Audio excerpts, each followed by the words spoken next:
அன்பு கொண்ட பெரியோர்களே, அருமை தாய்மார்களே, அன்பு கொண்ட சகோதர சகோதரிகளே, என் உயிரினம் மேலான அன்பு தமிழ் லஞ்சங்களே, உங்கள் அனைவருக்கும் என் நன்றி கடந்த வணக்கத்தை தெரிவித்துக் கொள்கிறேன்.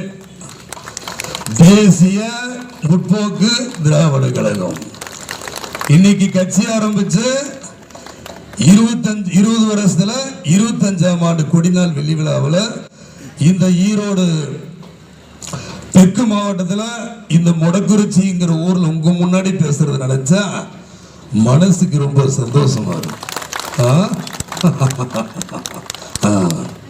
ஏன்னா நான் நிறைய ஊர்ல சுத்தி இருக்கேன். தேர்தல் நேரங்கள்ல இந்த நேரத்தில் அங்க இங்க நிறைய பாதைகள் கடந்து வந்த பாதைகள் நிறைய இருக்கு. நான் ஒரு ஆள், நீங்க பல லட்சம்